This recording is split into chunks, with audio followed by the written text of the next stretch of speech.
Advocate Deepa ജോസഫിനെ നമുക്ക് എല്ലാവർക്കും അറിയാം. അവരുടെ ഒരു പ്രത്യേക ഒരു രീതി എന്ന് പറയുന്നത് അതിജീവിതമാരെ അധിക്ഷേപിക്കുക എന്നുള്ളതാണ്. സുപ്രീം കോടതി പോലും ഇതിനിടയിൽ രൂക്ഷ വിമർശനമാണ് ഇത്തരത്തിലുള്ള അവരുടെ ഒരു രീതിക്കെതിരെ കടുത്ത വിമർശനം ഉന്നയിച്ചത്.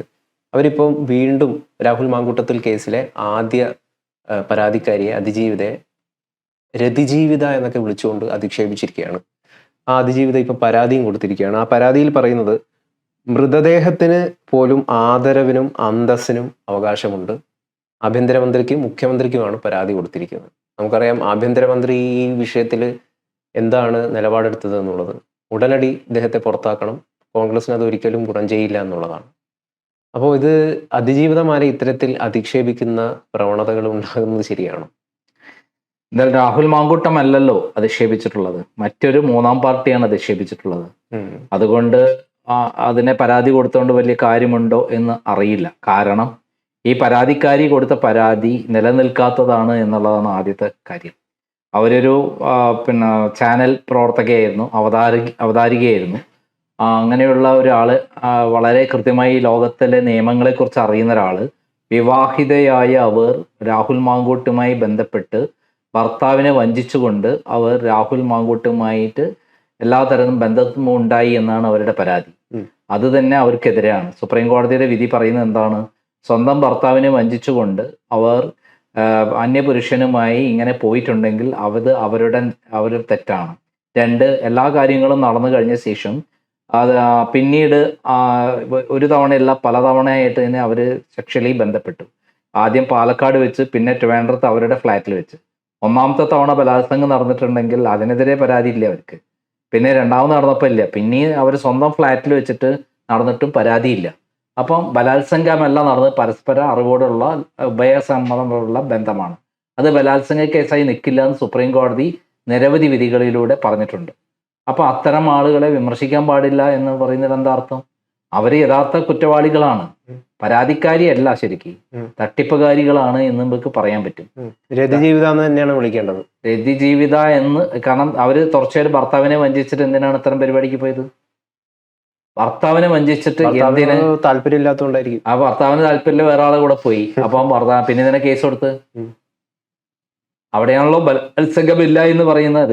ഈ സ്ത്രീകളുടെ പ്രശ്നമാണ്. ഇത്തരത്തിലുള്ള സ്ത്രീകൾ ധാരാളം നിയമത്തെ ദുരുപയോഗം ചെയ്യാണ്. ഭരണാധികാരികൾ പിണറായി വിജയൻ എന്തുകൊണ്ട് ഇത്തരം കേസ് വന്നപ്പോൾ അതിന് SI സ്പെഷ്യൽ ഇൻവെസ്റ്റിഗേഷൻ ടീമിനെ നിയമിച്ചു?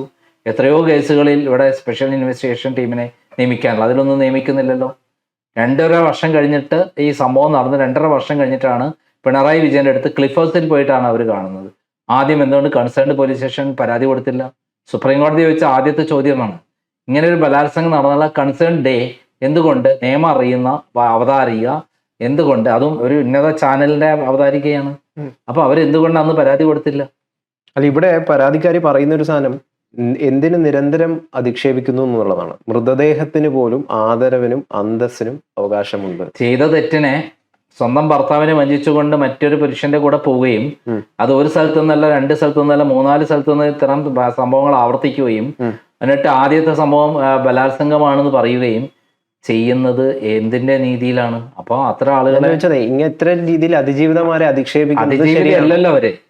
അതിജീവിത എങ്ങനെയാണ് നമ്മളെ ഒരു ഭാഷയിൽ നിലവിൽ അതിജീവിത എന്ന് പറയുന്നത് എങ്ങനെയാ അറിയോ?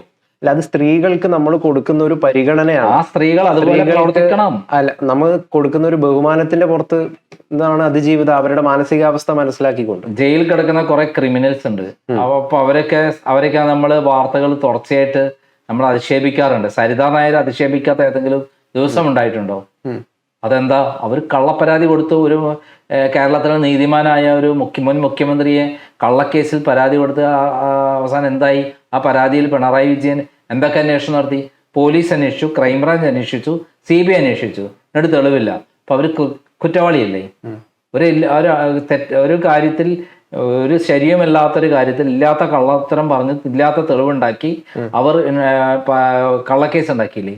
ഒരാൾ ജീവിതം തകർത്തില്ലേ? അയാൾ അവസാനം കൊന്നതല്ലേ ശരിക്കും? ഈ ലൈംഗിക പീഡനത്തിന്റെയും തുടർന്നുള്ള കേസിന്റെയും ട്രോമയിൽ നിന്നും പുറത്തു കടക്കാൻ ശ്രമിക്കുന്ന തന്നെ ദീപ ജോസഫ് എന്ന വ്യക്തി നിരന്തരമായി വേട്ടയാടുകയാണ്. ആദ്യം സുപ്രീം കോടതി വിധിക്കെതിരെ അവർ അപ്പീൽ കൊടുക്കട്ടെ. അതിൻ്റെ അകത്തൊരു വിധി വരെ. ഇവിടെ നമ്മുടെ സുപ്രീം കോടതിയുടെ വിധി എന്താ? അല്ല, അത് നമുക്കറിയാം. അതിനൊക്കെ അതായത് എന്തുകൊണ്ട് നേരത്തെ പരാതി കൊടുത്തില്ല, ഇത്രയും വൈകി തുടങ്ങിയ രീതിയിലാണ് പല കാര്യങ്ങളും ഉണ്ടെന്നാൽ ഭർത്താവിനെ എന്തിനു വഞ്ചിച്ചു? സ്വന്തം ഭർത്താവിനെ അവർ ഡിവേഴ്സ് അല്ല, അവർ വിവാഹമോചനം നേടിയ ശേഷം ഒരാളോട് കല്യാണം കഴിച്ച് എനിക്ക് നിങ്ങളെ കുട്ടി ഉണ്ടാവണം അല്ലെങ്കിൽ കല്യാണം കഴിക്കാൻ ഭർത്താവാണെന്നൊക്കെ പറയുന്നത് നമുക്ക് പറയുന്ന അന്തസ്സുണ്ട്. ഇത് അങ്ങനെയല്ലല്ലോ. സ്വന്തം ഭർത്താവ് ഡിവേഴ്സ് മേടിക്കാതെ, വിവാഹമോചനം മേടിക്കാതെ നിയമവിരുദ്ധമായിട്ടല്ലേ മറ്റൊരാളുടെ കൂടെ പോയത്? നമുക്ക് തിരിച്ചൊരു കാര്യം ചിന്തിക്കാം. ഇത്രയും വിവേകപൂർവ്വം പെരുമാറേണ്ട, ചിന്തിക്കേണ്ട ഇവരൊരു സാധാരണ സ്ത്രീയാണ്. ഒരു MLA-യോ ജനപ്രതിനിധിയോ ഒരു രാഷ്ട്രീയ പ്രവർത്തക പോലും അല്ല. രാഹുൽ മാങ്കൂട്ടത്തിലൂടെ എന്ന് പറയുന്ന ഒരു MLA ആയിരുന്നു, ഒരു രാഷ്ട്രീയ പ്രവർത്തകനാണ്. അപ്പൊ അയാൾ കാണിക്കേണ്ട ഒരു വിവേകപൂർവമായിട്ടുള്ള ഒരു സംഗതി ഉണ്ടല്ലോ, അത് അയാൾ കാണിച്ചിട്ടുണ്ടോ? അയാൾ പറഞ്ഞത് ഈ പെൺകുട്ടി ഡിവേഴ്സ് ആണ് എന്ന് പറഞ്ഞിട്ടാണ് അദ്ദേഹത്തിന് കല്യാണം കഴിക്കാൻ താല്പര്യമുണ്ടായിരുന്നു. യഥാർത്ഥത്തിൽ ആ താല്പര്യമുള്ളത് കൊണ്ടാണ് അത്തരം കാര്യങ്ങളിൽ പോവുകയും പരസ്പര അറിവോടുകൂടി ഇത്തരം കാര്യങ്ങളിൽ പോയി സുപ്രീം കോടതി ഇത് പറഞ്ഞത് പരസ്പര അറിവോടെ ആവാം എന്നാണ് പറഞ്ഞത്. അവൻ ചെയ്തത് ശരിയാണെന്ന് നമുക്ക് യാതൊരു തരത്തിലും നീതീകരണമില്ല. കാരണം രാഹുൽ മാങ്കൂട്ടം ജനപ്രതിനിധി എന്നുള്ള MLA എന്ന നിലയിൽ എല്ലാവർക്കും മാതൃകയായി പ്രവർത്തിക്കേണ്ട ആളാണ്.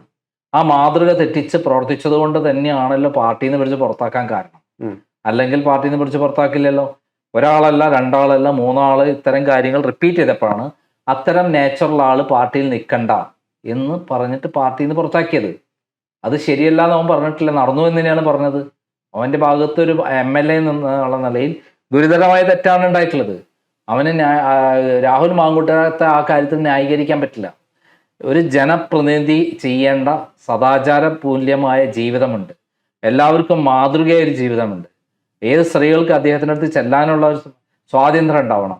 അവിടെ കാണുന്ന പെൺകുട്ടികളെയൊക്കെ വലയിൽ വീഴ്ത്തി ഇങ്ങനെ നശിപ്പിക്കലല്ല അദ്ദേഹത്തിന്റെ ജോലി. ആണോ? ഇപ്പം പൊതുവെ ചാറ്റർജി എന്നാണ് രാഹുൽ മാങ്കൂട്ടത്തിനെ പറ്റിയിട്ട് പലരും വിളിക്കുന്നത്. അതായത് പലതും വിളിക്കുന്നുണ്ട്. അതായത് വാട്സാപ്പിലും ഫേസ്ബുക്കിലും പല സ്ഥലങ്ങളിലും മെസ്സേജ് അയച്ച് സ്ത്രീകൾ അതിനൊന്നും മറുപടി നൽകാതിരിക്കുമ്പോൾ GPയിലടക്കം മെസ്സേജിൽ അയക്കുന്ന ഒരു ജനപ്രതിനിധി ഒരു കാരണവശാലും സമൂഹത്തിന് മാതൃകയല്ല. ഒരു തവണ അത് മാതൃകയാണെന്ന് ആരും പറഞ്ഞിട്ടില്ലല്ലോ. ആരും പറഞ്ഞോ? അല്ല, പക്ഷെ കുറെ അധികം ആളുകൾക്ക് പറഞ്ഞിട്ട് അവർക്കല്ലേ പറയുന്നത്, നമ്മൾ പറഞ്ഞിട്ടില്ലല്ലോ. നമ്മൾ പറഞ്ഞത് അദ്ദേഹം മാതൃകയല്ല. അതുകൊണ്ടാണല്ലോ കോൺഗ്രസ് പാർട്ടി അദ്ദേഹത്തെ പിടിച്ച് പുറത്താക്കിയപ്പോൾ നമ്മൾ സപ്പോർട്ട് ചെയ്തത്. ഒരു സംഭവത്തിൽ അങ്ങരുതായി, രണ്ട് സംഭവത്തിലായി അദ്ദേഹത്തിന് ക്ഷമ കൊടുക്കാം. അദ്ദേഹം തെറ്റുപറ്റി ക്ഷമിക്കണം എന്ന് പറഞ്ഞാൽ അദ്ദേഹം പറഞ്ഞാൽ എൻ്റെ ഭാഗത്ത് തെറ്റുപറ്റിയിട്ടുണ്ട്, ഗുരുതരമായ തെറ്റാണ്, ക്ഷമിക്കണം എന്ന് അദ്ദേഹം ഇതുവരെ പറഞ്ഞിട്ടുണ്ടോ? പറയാത്തിടത്തോളം കാലം നമ്മൾ അദ്ദേഹത്തെ അംഗീകരിക്കേണ്ട ആവശ്യമില്ല. അതേ സമയത്ത് ഈ പെൺകുട്ടി ചെയ്ത് അതിനാണ് ഗുരുതരമായ തെറ്റാണ്. സ്വന്തം ഭർത്താവിനെ വഞ്ചിച്ചിട്ടാണ് ഒരു ഭ്രാന്തിയും ആയ മാതിരി ഈ പെൺകുട്ടി പ്രണയത്തിന്റെ ഇതിൽ പെട്ട് ഇദ്ദേഹത്തിന്റെ കൂടെ പോകുന്നത്. അതും തെറ്റല്ലേ? സ്വന്തം ഭർത്താവിനെ വഞ്ചിച്ചിട്ടല്ലേ പോകുന്നത്. അതെന്താണ്? അപ്പം രണ്ടുപേരും തെറ്റായ ചെയ്ത്, ഒരാൾ തെറ്റ് ചെയ്തതോ മറ്റാൾ തെറ്റ് ചെയ്തോ എന്ന് പറയുന്നത് അർത്ഥമില്ല. എന്നോട് ഒരു പ്രാവശ്യമല്ല, 2 പ്രാവശ്യമല്ല, സ്വന്തം വീട്ടിലെ ഫ്ലാറ്റിൽ തിരുവനന്തപുരത്ത് വെച്ച് പോലും ഇത്തരം സംഭവങ്ങൾ ആവർത്തിച്ചുവെന്ന് പറയുമ്പോൾ ആ പെൺകുട്ടി എത്ര ഗുരുതരമായ തെറ്റാ ചെയ്തത്. അതിനെയാണ് ദീപ ജോസഫ് വിമർശിച്ചത്. വിമർശിക്കാനുള്ള അധികാരമുണ്ടല്ലോ. പക്ഷെ സുപ്രീം കോടതി ഇത്തരത്തിലാണോ നിങ്ങൾ പെരുമാറേണ്ടതെന്ന് കൃത്യമായിട്ട് ഇവരോട് ചോദിച്ചിട്ടുണ്ട്. അല്ല, ഇവരോട് ചോദിച്ചില്ല. ചോദിച്ചിട്ടുണ്ട്. സുപ്രീം ഈ കാര്യത്തിലാണോ ചോദിച്ചത്? ഈ വിഷയത്തിൽ ഈ രീതിയിലുള്ള പരാമർശങ്ങൾ നടത്തുന്നതിനെതിരെ അല്ല, ഈ വിഷയത്തിലാണോ, ഈ പെൺകുട്ടിയുടെ കാര്യത്തിലാണോ ഉണ്ടായിട്ടുള്ള വിധി? ഇതിപ്പോ ഈ രാഹുൽ മാങ്കൂട്ടത്തിൽ കേസിൽ ഇപ്പൊ ആദ്യ പരാതിക്കാരി സമൂഹ മാധ്യമങ്ങളിലൂടെ ഭയങ്കരമായിട്ട് അധിക്ഷേപിച്ചിട്ടുണ്ട്. അതിൽ ഇവർക്കെതിരെ കേസ് കൊടുത്തിട്ടുണ്ട്. അത് സുപ്രീം കോടതി വരെ എത്തിയിട്ടുണ്ട്. അപ്പൊ അതിലാണ് സുപ്രീം കോടതി പറഞ്ഞിട്ടുള്ളത് ഇത്തരത്തിലുള്ള പരാമർശങ്ങൾ നടത്തുന്നത് ഒഴിവാക്കണം, അത് ശരിയല്ല. അല്ല, സാധാരണ നമ്മൾ ഒരു അതിജീവിത കൃത്യമായിട്ട് നിയമപ്രകാരം കേസ് കൊടുത്ത അതിജീവിതമാരെ വിമർശിക്കാൻ പാടില്ല. ഒരു വനിതാ അഭിഭാഷകയായ ദീപ എന്തിനാണ് ഇത്തരം ഭാഷ ഉപയോഗിക്കുന്നത് എന്നാണ് കോടതി ചോദിച്ചത്. അല്ല, അത് അവർക്ക് വേണമെങ്കിൽ മിതത്വം ഉപയോഗിക്കാം. അതിലൊന്നും സുപ്രീം കോടതി പറയുന്നത് നമുക്ക് നിഷേധിക്കേണ്ട ആവശ്യമില്ല. സുപ്രീം കോടതി അത്തരത്തിൽ അവരെ വിമർശിക്കാം. ആ സമയത്ത് അതിൻ്റെ അതിര് കവിയാൻ പാടില്ല എന്നുള്ളത് 100% സത്യമാണ്. പക്ഷെ ഇവർ അതിജീവിതയാണ് എന്നും കൂടി അവർ തെളിയിക്കേണ്ടതുണ്ട്. കോടതി അതിജീവിതയാണ്, കേസിലെ അതിജീവിതയാണ് എന്നുള്ള രൂപത്തിലാണ് സുപ്രീം കോടതി കണ്ടത്. പക്ഷെ നമ്മൾ ഇതേ സുപ്രീം കോടതി തന്നെ പറഞ്ഞിട്ടുള്ളത് ഇവരെ അതിജീവിതയല്ല, അതുകൊണ്ടാണ് ജാമ്യം കൊടുക്കുന്നതെന്നും കൂടി പറഞ്ഞിട്ടുണ്ട്. രണ്ടും ബഹുമാനയുടെ സുപ്രീം കോടതിയാണ് പറഞ്ഞിട്ടുള്ളത്. തീർച്ചയായിട്ടും. അപ്പൊ അത് രണ്ടും വൈരുദ്ധ്യമുണ്ട്. ശരിക്കും റിനി ആൻഡ് ജോർജിന് അവര് കാരണം കൂടി തന്നെയല്ലേ UDFന് ഈ വിജയം നേടാൻ പറ്റിയത്. ഇപ്പം VD സതീശനെയൊക്കെ അതിക്രൂരമായിട്ടാണ് ഇപ്പൊ സമൂഹ മാധ്യമങ്ങളിൽ കുറെ അധികം ആളുകൾ വിമർശിക്കുന്നത്. കാരണം എന്താന്ന് വെച്ച് കഴിഞ്ഞാൽ ഇദ്ദേഹമാണ് രാഹുലിനെ പുറത്താക്കിയത്, ഇദ്ദേഹവും ചെന്നിത്തല. അദ്ദേഹം രമേശ് ചെന്നിത്തലയും കൂടെ എല്ലാം പുറത്താക്കിയ രാഹുൽ മാങ്കൂട്ടത്തിന്റെ പ്രവർത്തികൾ കാരണമാണ് അദ്ദേഹത്തെ പുറത്താക്കിയത്. ഒരു പെൺകുട്ടിയുടെ പ്രശ്നമല്ലല്ലോ. റിനി ആർ ജോർജ് എന്ത് പറഞ്ഞു എന്നുള്ളതല്ല, 2-3 പരാതികൾ വന്നപ്പോൾ രാഹുൽ മാങ്കൂട്ടം അല്ല എന്ന് പറഞ്ഞില്ലല്ലോ കോടതിയിൽ. സംഭവം നടന്നു എന്ന് തന്നെയല്ലേ പറഞ്ഞത്, ബലാത്സംഗമല്ല എന്നല്ലേ പറഞ്ഞിട്ടുള്ളൂ. അപ്പൊ അദ്ദേഹം അങ്ങനെ സൂക്ഷിക്കണ്ടേ? പാർട്ടിക്ക് ചീത്തപ്പേരുണ്ടാക്കുന്ന കാര്യമാണെന്ന് അറിയില്ലേ? ലോകത്തിലെ എല്ലാ കാര്യങ്ങളെക്കുറിച്ചും വിവരമുള്ള രാഹുൽ മാങ്കൂട്ടം ഈ കാര്യത്തിൽ മാത്രം എന്താ വിവരമില്ലാത്തത്? അത് സമൂഹത്തിന് മാതൃകയാവേണ്ട ആളല്ലേ? അപ്പൊ അദ്ദേഹം തെറ്റ് ചെയ്തിട്ടുണ്ട്. ആ തെറ്റ് അദ്ദേഹം പരസ്യമായി മാപ്പ് പറഞ്ഞ് ഇത്തരം തെറ്റുകൾ ആവർത്തിക്കില്ല ഇനിമേലിൽ, ഞാൻ തെറ്റാണ് ചെയ്തതെന്ന് പറയാനുള്ള മാന്യത അദ്ദേഹം കാണിച്ചാൽ അദ്ദേഹത്തിന് പ്രശ്നം ഊരാവുന്നേ ഉള്ളൂ. കാരണം അതിലപ്പുറത്തേക്ക് വലിയ തെറ്റൊന്നും ഇതിനകത്ത് ഉണ്ടായതായിട്ട് എനിക്ക് തോന്നിയിട്ടില്ല. ധാർമ്മികപരമായിട്ടുള്ളൊരു തെറ്റ് തന്നെയാണ്. ധാർമ്മികമായി തെറ്റാണല്ലോ. 100% രാഹുൽ മാങ്കൂട്ടത്തിന്റെ ഭാഗത്ത് ധാർമ്മികമായി തെറ്റുണ്ടായിട്ടുണ്ട്. അദ്ദേഹം ഒരു MLA എന്ന നിലയിൽ വളർന്ന് എല്ലാവർക്കും മാതൃകയാവേണ്ട ആളാണ്. ആ ആള് തന്നെ വേലി തന്നെ വേള എങ്ങനെയാണ്? അദ്ദേഹം നിയമനിർമ്മാണം ഉണ്ടാക്കുന്ന ഒരു സഭയിലെ പ്രധാനപ്പെട്ട ആളാണ്, ജനങ്ങളുടെ പ്രതിനിധിയാണ്. അപ്പൊ ജനങ്ങളോട് പെരുമാറേണ്ട രീതി, മാന്യത, ഇത്തരം കാര്യങ്ങളൊക്കെ അദ്ദേഹം പാലിക്കേണ്ടതാണ്. ഈ റിനി ആൻഡ് ജോർജ് ഒരു സരിതാ നായർ തന്നെയാണോ? റിനി ജോർജ് സരിതാ നായരാണോ എന്ന് എനിക്കറിയില്ല. സരിതാ നായർ ഭൂലോക തട്ടിപ്പുകാരിയായിരുന്നു. അല്ല, VD സതീശൻ പേടിക്കണം എന്നൊക്കെ പലതും പറയുന്നുണ്ട്. അത് പലർക്കും പലതും പറയാൻ എന്താ പറയാനുള്ളത്? VD സതീശനെ പറ്റി ഇതിൽ അപ്പുറം എന്തൊക്കെ പറഞ്ഞു വരുത്തിയിട്ടുണ്ട്. എന്നിട്ട് പിണറായി വിജയൻ തന്നെ പറഞ്ഞില്ലേ, പിണറായി വിജയനോട് പറഞ്ഞു കേട്ടില്ലേ, നിങ്ങളെപ്പോലെ ആവരുത് എനിക്ക്, നിങ്ങളെപ്പോലെ അഴിമതിക്കാരനും നിങ്ങളെപ്പോലെ തരം താഴ്ന്ന ആൾ ആവരുത് എനിക്ക് എന്നാണ് ഞാൻ ദിവസം പ്രാർത്ഥിക്കാറുള്ളത്. അതിലപ്പുറത്തെ എന്താ ഉള്ളത്? അദ്ദേഹത്തെ കുറിച്ചിട്ട് എന്ത് പരാതിയാണ് ഉള്ളത്? റിനി ആർ ജോർജ് വന്നു, പരാതി പറഞ്ഞു, അതിന്റെ സത്യാവസ്ഥയിലേക്ക് പോയപ്പോൾ സത്യാവസ്ഥ ബോധ്യപ്പെട്ടല്ലോ. റിനി ആർ ജോർജ് എന്ത് പറഞ്ഞു എന്നുള്ളതല്ല, മറ്റുള്ളവരുടെ കാര്യത്തിൽ അത് ശരിയാണല്ലോ. അപ്പോൾ അദ്ദേഹത്തിന്റെ ഒരു സ്വന്തം കുട്ടിയെ പോലെ റിനി ആർ ജോർജിനെ കാണുന്നു. പക്ഷെ റിനി ആർ ജോർജ് ഇത്തിരി അതിരുവിട്ട് പെരുമാറുന്നു എന്നുള്ളത് സത്യമാണ്. എന്താണത്? അതിരുവിട്ട് പെരുമാറുന്നു എന്നുള്ളത്, അവര് ഇതിന് ഫംഗ്ഷന് വന്നു എന്നുള്ളതല്ല, ഡയസ് അല്ല, ഈ രേവന്ത് റെഡ്ഡിയുടെ കൂടെ ഫോട്ടോ ഒക്കെ വരുന്നു. എന്നിട്ട് ഈ MLA ഞങ്ങൾ ജയിപ്പിച്ച MLA ആണെന്ന് പറയുന്നു. അപ്പുറത്ത് പോയിട്ട് LDFന്റെ ജാഥയിൽ പങ്കെടുക്കുന്നു. അപ്പൊ അവരെ സൂക്ഷിക്കണം. അവരെ ഉള്ളെന്താണെന്നുള്ളത് നമുക്ക് അറിയില്ല. അതാണ് പ്രധാനം. പക്ഷെ ഇദ്ദേഹം അങ്ങനെയല്ല, ഇദ്ദേഹം സത്യസന്ധമായിട്ടാണ് ആ കാര്യത്തെ കാണുന്നത്. പക്ഷെ VD സതീശനെ പോലുള്ള അത്രയും വിവേകമുള്ള ഒരാൾക്ക് ഇതൊക്കെ അറിയാതിരിക്കുവോ? അദ്ദേഹം തീർച്ചയായിട്ടും റിനി ആൻഡ് ജോർജിനെ നമുക്കറിയാം, കുടുംബം എന്ന് പറയുന്നത് കമ്മ്യൂണിസ്റ്റ് കുടുംബമാണ്. അത് അദ്ദേഹം പറവൂരിൽ പോയാൽ, ഞാൻ അടുത്ത കാലത്ത് അവിടെ പോയിരുന്നു. പോയപ്പോൾ പുനർജനി പദ്ധതിയിൽപ്പെട്ട ഒരു കുട്ടി, അതുൽ എന്ന് പറഞ്ഞൊരു കുട്ടീനെ കണ്ടിരുന്നു. അദ്ദേഹം പറഞ്ഞ വാക്കുകൾ കേട്ടാൽ നമ്മളെ മനസ്സിനുള്ളിൽ വല്ലാതെ വിങ്ങൽ വരും. അദ്ദേഹത്തിന്റെ അമ്മയുടെ കുടുംബം കംപ്ലീറ്റ് കമ്മ്യൂണിസ്റ്റുകാരാണ്. ആ കുടുംബത്തിനാണ് അദ്ദേഹം വീട് വെച്ചു കൊടുത്തത്. അങ്ങനെ വെച്ചാൽ വീട് വെച്ചു കൊടുക്കണ്ടോ എല്ലാവർക്കും? മാർക്സിസ്റ്റുകാർക്ക് വരാം, മറ്റു മുസ്ലിംസിനും അങ്ങനെയൊക്കെ ചെയ്തോടെ. ജനപ്രതിനിധി ആവുമ്പോൾ ജനങ്ങളുടെ ആളാണ്. അദ്ദേഹത്തിന്റെ അടുത്ത് വരുന്ന ഒരു കുട്ടി എന്നുള്ളത് അദ്ദേഹത്തിന് അറിയുന്നൊരു കുട്ടി. അദ്ദേഹത്തിന്റെ ആശയമല്ല ആര് നോക്കുന്നത്? ഈ പറയുന്ന VD സതീശൻ നോക്കുന്നത്. പക്ഷെ കുട്ടി എന്താ ചെയ്യുന്നത്? കുട്ടീന്റെ ഉദ്ദേശശുദ്ധി എന്താണെന്നുള്ളതാണ് നമ്മൾ തിരിച്ചറിയേണ്ടത്. അവിടെ CPMന്റെ കൂടെ LDFന്റെ സ്ഥാനാർത്ഥിക്ക് കൂടെ വേണ്ടി അവിടെ പ്രചരണം നടത്തുകയും ഇപ്പുറത്ത് വന്നിട്ട് എന്റെ MLA, ഞാൻ വോട്ട് ചെയ്ത് ജയിപ്പിച്ച MLA എന്ന് പറയുന്നത് അവിടെ ഒരു, അവരെ സൂക്ഷിക്കണം. അല്ല, അവിടെ ഒരു പ്രശ്നം എന്താണെന്ന് വെച്ച് കഴിഞ്ഞാല്, VD സതീശനുമായിട്ട് റിനി ആൻഡ് ജോർജിന് ഒരു അച്ഛനെ പോലെ ആത്മപരമായിട്ടുള്ള ഭയങ്കരമായിട്ടുള്ള ബന്ധമുണ്ട്, റിലേഷൻ ഉണ്ട്. അതിന്റെ അടിസ്ഥാനത്തിലാണ് അത്തരത്തിൽ MLA ജയിപ്പിച്ചു എന്ന് പറയുന്നത്. പക്ഷെ ഇവിടെ ഈ കമ്മ്യൂണിസ്റ്റ് പാർട്ടിയുമായിട്ട് സ്വന്തം അച്ഛനുമായിട്ടുള്ള ബന്ധമുണ്ട്. അപ്പൊ അങ്ങനെ ഒരു രണ്ട് തോണിയിൽ ചവിട്ടുന്ന ഒരാളെ സൂക്ഷിക്കണം. നാളെ അച്ഛൻ പറയാണ് അവർക്കെതിരെ ഇങ്ങനെ ചെയ്തോന്ന് പറഞ്ഞാൽ തിരിച്ച് ചെയ്യില്ല എന്നുള്ള പറയാൻ പറ്റില്ലല്ലോ. ആ പാർട്ടിക്ക് വേണ്ടി എന്ത് വേണേൽ ചെയ്യാൻ തയ്യാറാവും. അതുകൊണ്ടാണല്ലോ അവരെ സംശയിക്കണം എന്ന് പറഞ്ഞത്. അത്രയേ ഉള്ളൂ അതിൻ്റെ അകത്ത്. അത് തന്നെയാണ് അവരെ പറ്റിയുള്ള കംപ്ലൈന്റ്. എന്തായാലും അവരെ അധിക്ഷേപിക്കുന്ന ഒരു അവർ ചെയ്യുന്ന പ്രവർത്തി വെച്ച് നോക്കുമ്പോൾ കോൺഗ്രസ് പാർട്ടി പോലും നിൽക്കുന്നില്ല. അവര് കോൺഗ്രസ് പാർട്ടി നിന്നോ ഇല്ല എന്നുള്ള അവർ ചെയ്യുന്ന പ്രവൃത്തി നോക്കുമ്പോൾ അത് VD സതീശൻ ദോഷം ചെയ്യുന്ന ഒരു കാര്യമായി വരാം. അവരെ മാറ്റി നിർത്തേണ്ടത് ആവശ്യമാണെന്നുള്ള തെളിവല്ലേ പുറത്തു വന്നത്.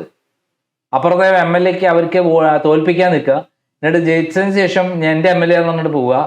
അതിന്റെ വിരോധാഭാസമാണ് നമ്മൾ പറയുന്നത്. പക്ഷെ വേറെ തോൽപ്പിക്കാൻ നിന്നതാണോ അങ്ങനെ നമ്മൾ കാണും? അവര് പരസ്യമായിട്ട് LDFന്റെ ജാഥയുടെ കൂടെ നിൽക്കുന്ന ഒരാള്, അല്ല, അത് സുഹൃത്ത് ബന്ധമാണ്. LDFന്റെ ജാഥയിൽ പോകുന്ന ഒരാള്, മുദ്രാവാക്യം വിളിക്കുന്ന ആള്, VD സതീശനെതിരെ മുദ്രാവാക്യം വിളിക്കുന്നവിടെ അവിടെ മുദ്രാവാക്യം വിളിക്കുന്ന വീഡിയോ ഒന്നും വന്നിട്ടില്ല. അല്ല അവിടെ അതാണല്ലോ നടക്കുന്നത്. അവിടെ UDF LDFന്റെ ജാഥയിലാണ് നിൽക്കുന്നവര്. അവര് VD സതീശനെ സപ്പോർട്ട് ചെയ്യുന്ന ആളാണെങ്കിൽ അവിടെ പോയി ഡാൻസും ഇതൊക്കെ നടത്തണോ? അപ്പൊ അവർക്കൊരു വ്യക്തിത്വം ഇല്ലാത്തൊരു ക്യാരക്ടർ എന്നല്ലേ മനസ്സിലാക്കേണ്ടത്? ഇതൊക്കെ അറിഞ്ഞിട്ടും VD സതീശൻ കൂടെ നിർത്തുകയാണ്. ആ VD സതീശന്റെ ക്യാരക്ടർ അങ്ങനെയാണ്. VD സതീശന്റെ അടുത്ത് ആര് ചെന്നാലും, അത് ജാതി മതങ്ങൾക്കപ്പുറം രാഷ്ട്രീയങ്ങൾക്കപ്പുറം സ്വന്തം നാട്ടിലെ ആർക്കും വേണ്ടി സഹായം ചെയ്യുന്ന ഒരാളാണ്, കൂടെ നിർത്തുന്ന ആളാണ്. വോട്ട് കിട്ടിയിട്ടല്ല അദ്ദേഹം ചെയ്യുന്നത്. അത് റിനിയോൺ ജോർജ് കണ്ടുപഠിച്ചിട്ടുണ്ടാവും. അല്ല, റിനിയോൺ ജോർജ് ആയാലും അത് ആരാണെങ്കിലും VD സതീശന്റെ ക്യാരക്ടർ അതാണ്. ആ മണ്ഡലത്തിലെ എല്ലാവർക്കും വേണ്ടി പ്രവർത്തിക്കുന്ന ഒരു MLA ആണ് എന്ന് എനിക്ക് നേരിട്ട് ബോധ്യമാണ്. ഞാൻ ആ വീഡിയോ ചെയ്തിട്ടുണ്ടല്ലോ. ഇവിടെ സീമ എന്ന് പറയുന്ന പെൺകുട്ടി പുനർജനിയിൽ കൂടെ വീട് കിട്ടിയ അവരുടെ കുടുംബം മുഴുവൻ മാർക്സിസ്റ്റ് ആണ്. അവർ വോട്ട് ചെയ്യുന്നത് വേറെ ആർക്കാണ്? അത് നോക്കിയിട്ടല്ല VD സതീശൻ കൊടുത്തത്. ആ നാട്ടിലെ ഒരു വോട്ടറാണ്. അവരൊക്കെ സ്ഥലം നഷ്ടപ്പെട്ടു, വീട് നഷ്ടപ്പെട്ടു, വീടില്ല. അപ്പം കൊടുക്കേണ്ടത് ആവശ്യമാണ്. മനുഷ്യത്വത്തിന്റെ പേരിലാണ് അദ്ദേഹം പ്രവർത്തിച്ചത്.